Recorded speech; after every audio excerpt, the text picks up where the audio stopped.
అదే మాట అదే తీరు. అధికారంలో ఉన్నా లేకపోయినా కేసీఆర్ ఒకటే పద్ధతిలో వెళుతూ ఉన్నారు. ఇంతకీ లోక్సభ ఎన్నికల ముందు బీఆర్ఎస్ రైతు రాగం వెనుక వ్యూహం ఏంటి? అసలు కేసీఆర్ పొలం బాట వెనుక కారణాలేంటి? ముందు ఒకసారి ఈ సీన్ చూద్దాం.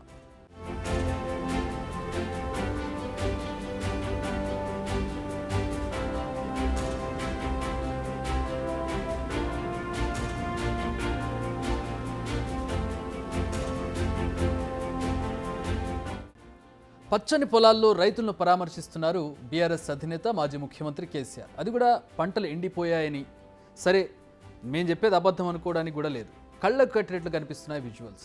అటుపక్క పచ్చని పొలాలు ఉన్నాయి, ఇటుపక్క కేసీఆర్ రైతులను ఓదారుస్తున్నారు. ఇది ఎక్కడ మ్యాజిక్ అసలు అర్థం కావడం లేదు. మీకే కాదు, ఇప్పుడు తెలంగాణ స్టేట్ వైడ్ ఇదే డిస్కషన్ జరుగుతోంది. ఆ పక్కన బీఆర్ఎస్ కార్యకర్త చేతిలో ఉన్న వరి కూడా ఇంకా పచ్చగానే ఉంది.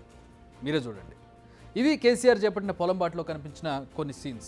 ఆయనేమో రైతులకు అన్యాయం జరిగిపోయింది, మీ తరపున నేను పోరాడతా అంటూ వకాల్తా పుచ్చుకుని మరీ వాదిస్తున్నారు.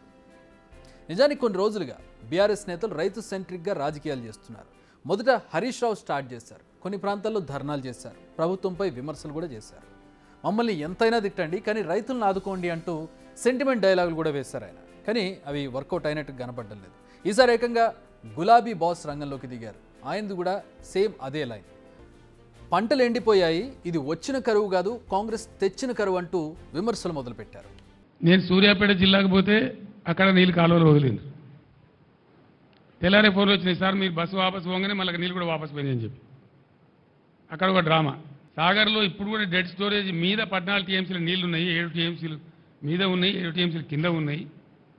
ఎందుకు వాడతలేరు? వాడు కేఆర్ఎంపీ ఎవడు మనకేమైనా వాడు భాష, వాడు ఓన్లీ సమన్వయకర్త 2 రాష్ట్రాల మధ్య, వానికి మన మీద పెత్తనం ఎందుకుంటుంది అని చెప్తే ఎన్నో రోజుల నుంచి ఎండబెట్టి నాగార్జున సార్ లెఫ్ట్ కెనాల్లో నీళ్ళు వదులుతారు.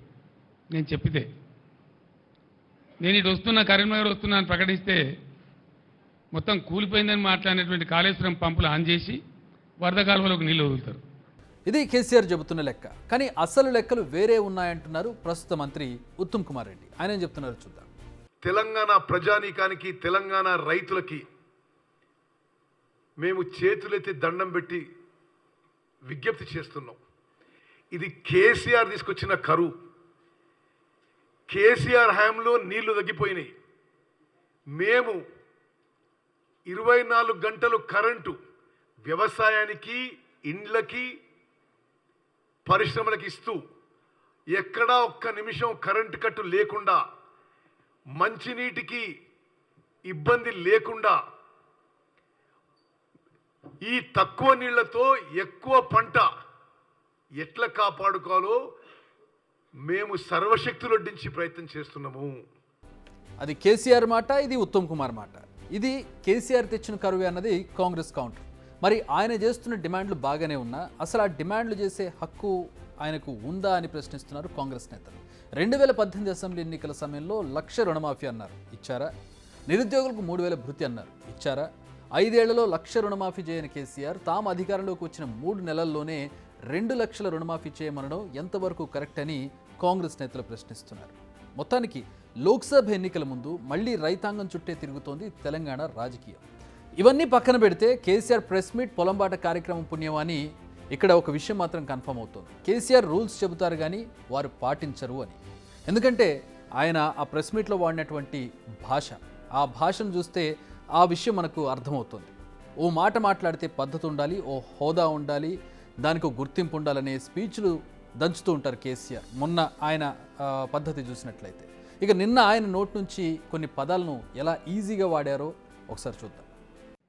ఈ దద్దనలకు చేత కాకపోతే 50,000 మంది రైతులు నెంబడేసుకొని వీళ్ళని పండబెట్టి తొక్కుకుంటూ పోయి మేడిగడ్డ అక్కడ కుర్చేసుకొని కూర్చొని నేను నింపుతా, మళ్ళీ ఇవన్నీ రంది పడకుండా అని చెప్పిన నేను.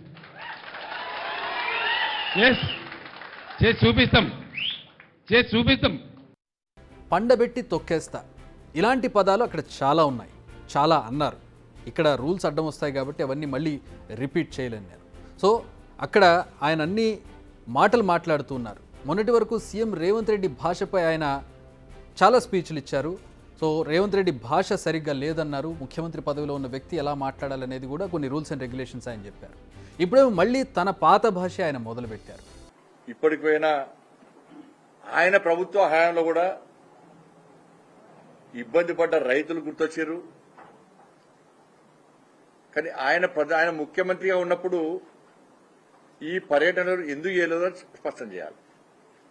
మళ్ళా స్టార్ట్ చేసిన భాష చూస్తే మళ్ళా యాస భాష మళ్ళా సేమ్ ఆ భాష వచ్చే కుంపలు పోయినా మనకి.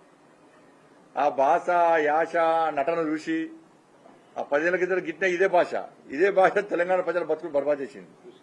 కేసీఆర్ చేసినటువంటి విమర్శలకి అలాగే ఆయన చేస్తున్నటువంటి టూర్కి, ఓదార్పు యాత్రకి అప్పుడే అధికార పక్షం నుంచి కౌంటర్లు మొదలయ్యాయి. ఇది పొలం బాట కాదు, ఎన్నికల బాటని, రాజకీయం చేయాలి కానీ రైతులతో కాదు అని, మీ పోరాటం పార్టీ ఉనికి కోసం కానీ అన్నదాతల కోసం కాదని అధికార పక్షం కాంగ్రెస్ నేతలు విమర్శిస్తూ ఉన్నారు.